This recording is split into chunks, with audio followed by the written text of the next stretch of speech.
Today we're making a really popular Laotian hot sauce. It's made with tomatoes and garlic and shallots. The sauce is great with seafood, meat, and rice. And it's kind of like a roasted tomato salsa because we are going to be roasting most of the ingredients. Before we get started, I'm going to show you guys how to quickly prep garlic for this. And I actually saw this on Martha Stewart's website and thought it was pretty cool. So I'm going to share it with you guys. I'm going to be using 3 heads of garlic in this dish, and you just want to smash it down with your hand.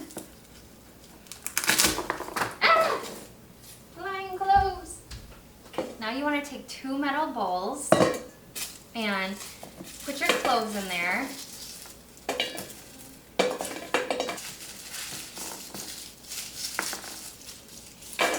Don't worry about the shells because that's what the metal bowls are for. Now you want to take another metal bowl to cover the top and just shake.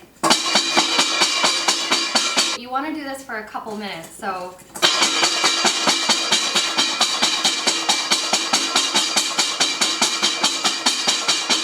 let's see. So as you can see here, most of your garlic has been removed from the shells, so you can go ahead and take those out and then we'll get them ready to roast. Alright you guys, I have my ingredients on this baking sheet and I'm doing this on my toaster oven outside because I'm just going to be real, I don't like my house to smell, and because we're going to be roasting garlic and stuff, I would rather have the scent just linger outside. So we're just going to pop this into the toaster oven, and I have it set already at 400 degrees and it's on broil. While we're getting the other ingredients roasted, we're going to go ahead and prep the tomatoes. So go ahead and get your tomatoes into a pot and we're going to cook these down until they've all bursted. Just put a lid on it and let it sit.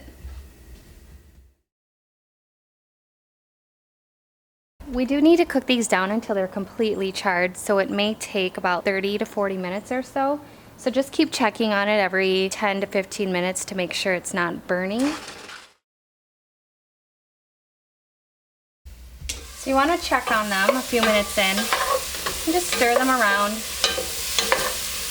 Get the lid back on and just let it sit for a few more minutes.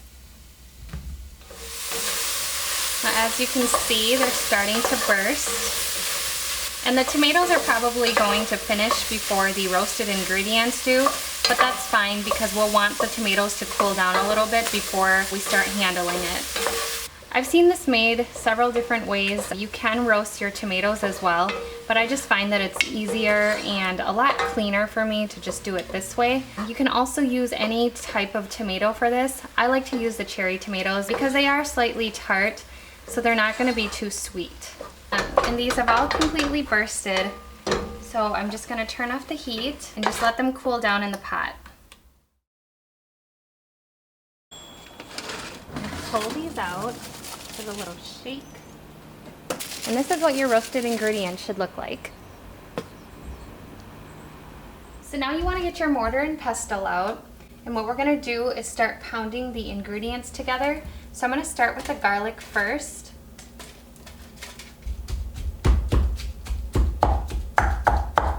Now you can add the rest of your ingredients.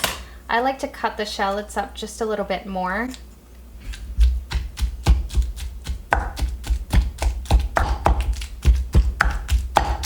Once your garlic and shallots have formed this paste-like consistency, go ahead and add your chili peppers.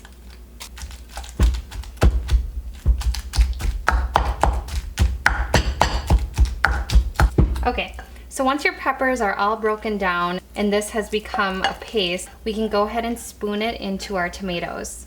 Go ahead and add the mixture right into the tomatoes. Stir that in to get it combined.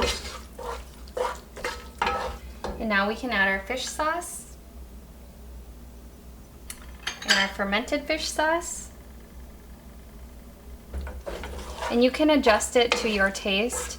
I don't add any salt in this because I am using 2 different fish sauces. Once you have it to your desired taste, you can add your cilantro. This is optional. And just fold that in. Now your roasted tomato hot sauce is finished.